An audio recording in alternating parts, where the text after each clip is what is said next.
Bismillahirrahmanirrahim. Assalamualaikum warahmatullahi wabarakatuh. Perkenalkan, nama saya Donald, NIM 20051145, mahasiswa Universitas Muhammadiyah Prodi Ilmu Komunikasi. Video ini saya buat untuk memenuhi tugas dari dosen PA saya, yaitu Pak Salman SUD MPD.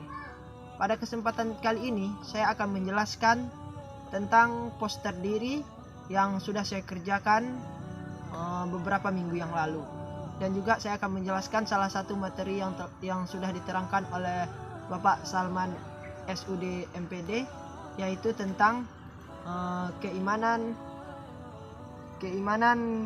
dan keimanan pengaruh dalam kehidupan. Ini poster diri saya. Nama saya Donald, tempat tanggal lahir Kampung Tengah 27 Agustus 2002. Saya salah satu alumni SMA Datuk Batu Hampar, Kota Pekanbaru. Saya juga salah satu alumni anak asuh Panti Asuhan Putra Harapan Kota Pekanbaru. Di panti asuhan dulu saya diajarkan tentang berbudi pekerti baik, sopan, dan saya juga diterapkan pemahaman agama yang begitu dalam.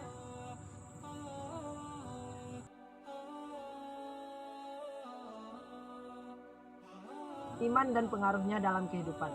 Pengertian dan hakikat iman.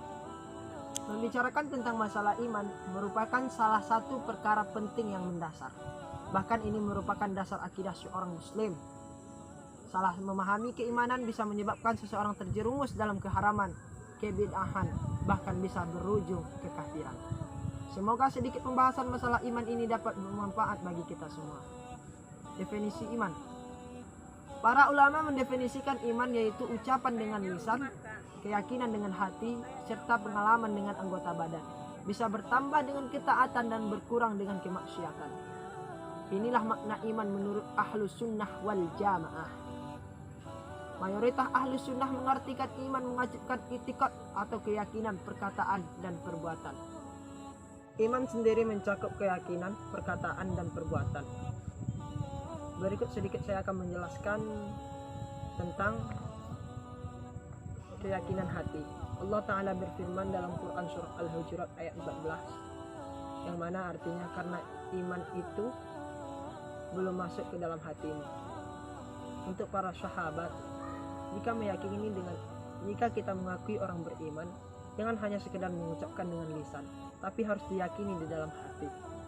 Iman diyakini di dalam hati yaitu dengan mempercayai dan meyakini dengan sepenuh hati adanya alam semesta dan segala isinya. Adapun dalil tentang perkataan lisan, Allah Ta'ala berfirman dalam surah Al-Baqarah ayat 136, yang mana artinya, katakanlah hai orang-orang mukmin, kami beriman kepada Allah dan apa yang diturunkan kepada kami dan apa yang diturunkan kepada Ibrahim, Ismail, Ishak, Yakub dan anak cucunya, dan apa yang diberikan kepada Musa dan Isa, serta apa yang diberikan kepada nabi-nabi dari Tuhannya. Kami tidak membeda-bedakan seorang pun di antara mereka dan kami hanya tunduk patuh kepadanya. Dari ayat Al-Baqarah 136 tadi bisa kita definisikan, yaitu kita mempercayai kitab suci kita yaitu Al-Quran.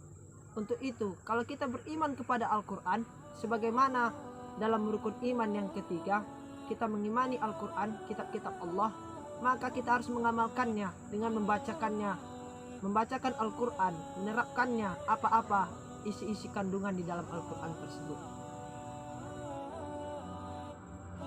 Dan adapun dalil tentang amalan anggota badan, Allah Ta'ala juga berfirman dalam surah Al-Baqarah ayat 143, yang mana artinya, dan Allah tidak akan menyia-nyiakan imanmu atau sholatmu. Maka dari itu para sahabat, jangan kita sesekali meninggalkan sholat kita, karena sholat itu adalah salah satu kewajiban yang ada pada dalam rukun Islam yang kedua. Dan juga Rasulullah bersabda, yang mana artinya seorang mukmin tidak akan disebut mukmin saat dia berzina. Maka dari itu para sahabat, kalau kita mengaku orang yang beriman, kita harus melaksanakan semua perintah Allah dan menjauhi segala larangannya. Keimanan ini bertingkat-tingkat. Syekh Ibnu Ba'as ketika mengomentari perkataan Imam At-Tahawi Iman adalah kesatuan pemilik keimanan yang sama mengatakan.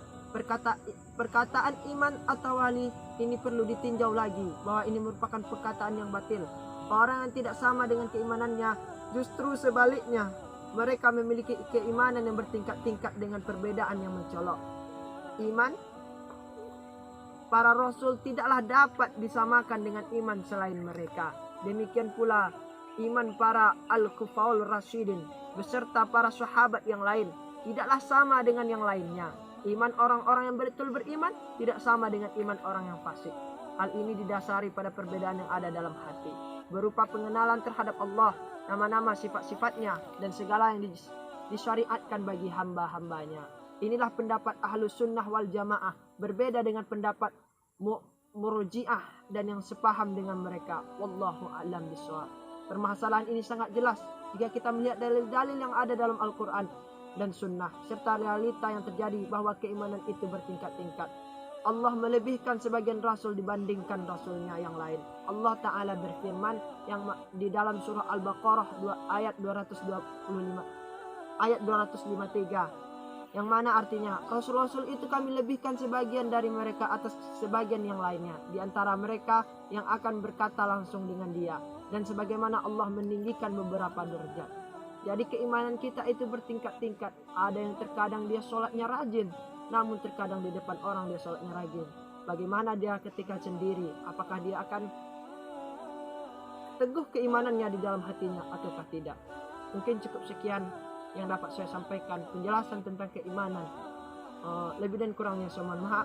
Akhirul kalam ini wabillahi taufiq hidayah. Assalamualaikum warahmatullahi wabarakatuh.